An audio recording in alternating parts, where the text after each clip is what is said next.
Hey y'all, Blade Angel here, and in this video we're going to talk about the 5 types of car guys you meet at car meets part 2. Sir Swaps a Lot. Sir Swaps a Lot does exactly what its name sounds like. He has a seemingly infinite amount of cars, as every other week he's bringing a different ride to each meet. Maybe he's swapping out cars because he's constantly drowning in massive debt, or maybe he's just so balling that he's got all the cash in the world. He's not just swapping between cars though, as all the cars he brings aren't your average stock grocery getter. We're talking about some serious builds and some serious project cars, and you already know that he loves to LS swap the crap out of everything. Boring car? No problem. LS swap. Toyota Prius? LS swap. Mazda Miata? LS swap. Honda Civic? LS swap. Corvette C5? Doesn't matter if it's already got an LS in it. Put another one in, boy. LS swap. Mazda RX-7? Actually, no. Please no. Rotary's already a dying breed, so don't make it worse. So at least Sir Swaps a Lot is still there for cars, and they can still talk about cars, and honestly they're pretty cool and pretty interesting. But the next person on this list, I honestly don't even know why they bother showing up to meets half the time. We're talking about the Bass Blaster. If you've been to any car meet, you definitely know who I'm talking about. And now I'm all for a good subwoofer system, and most of the times they're pretty chill, you know, but I'm specifically talking about that teenager who's just trying to get attention by blasting their cheap garbage system that they found at a junkyard. If you want attention, just talk with us, or do what the Hoonigan does and play some real music, aka the sweet, sweet sound of roaring car exhaust. We gather at meets because we're auto enthusiasts, not audio enthusiasts. And like I said, I don't hate subwoofers. I know plenty of people who just put on some good vibes and chill about just fine. However, like I said, I hate it when they just stand there with their arms crossed, thinking they're the hottest at the car meet. And the more people who walk by and ignore them, they just turn their music up louder and louder. If you do finally give Bass Blaster the attention that they want and try to start a conversation with them, you already know damn well that he's not going to talk to you about his car. He's going to tell you everything you don't even want to know about his freaking subwoofer setup. Oh, and if you expected a nice conversation about his car, don't even bother, it's never going to go that way. So I have a humble request to all the Hoonigans out there. Please, please, keep revving your cars as loud as possible, get all the eyes on you, do all the burnouts, and create a drought of attention for Bass Blaster. If Bass Blaster realizes he can't get all eyes on him, he'll stop doing what he does, and more importantly, he'll stop showing up. Vaping Niche. There's a 90% chance Vaping Niche owns a Subaru, and if he doesn't own one now, he's probably owned one in the past. Car Meet 101, someone there will always be vaping. Honestly, I got over it. I used to hate it, but after a while I realized that's just how it's going to be. This is important for parents who bring their kids to car meets. Even for something as tame as cars and coffees, there will at least be some good old Vaping Niche in the background vaping away.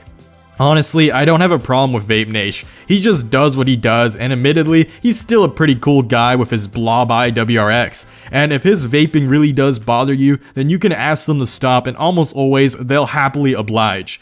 Overall, just a chill dude. They're there to have fun and just be around other car enthusiasts, and I'm all for that. Every meet needs a chill guy like Vaping Niche. So Hoonigans hoon because they love hooning, and their heart has been stolen away by the majestic call of the hoon life. However, there are some people who are all show and no go when it comes to talking about their car. The Hoonigan can at least back up their talk with their actions, but bravado isn't quite the same.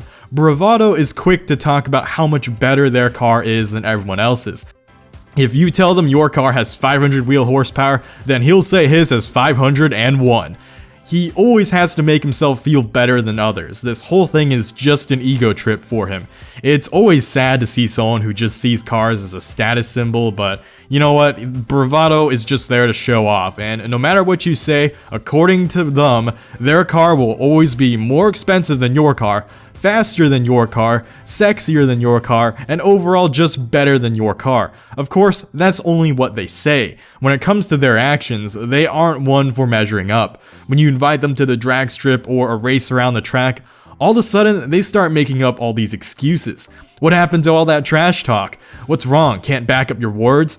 Now, I'd like to mention to any new enthusiasts watching this video to not worry. Not everyone out of the meet is going to immediately come up to you and challenge you to a race, or expect you to put down the biggest, fastest, bestest isn't a word, but I'm sticking with it just for the joke of this situation. What I'm saying is, people won't expect you to put down the fastest times, whether it be on the drag strip or on a track, so if you're invited, just go along and have fun.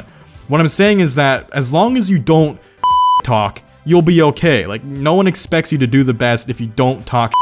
You know, if you don't measure yourself up more, if you don't advertise yourself as way better than you really are. You know, I myself never use trash talk because I'm just a dumb YouTuber who just enjoys all aspects of cars, not just the high-speed, thrill-seeking mindset. However, I can respect how hard it is to build a proper fast car, so I don't try to talk myself up like I know what it takes, because admittedly, I don't know what it takes.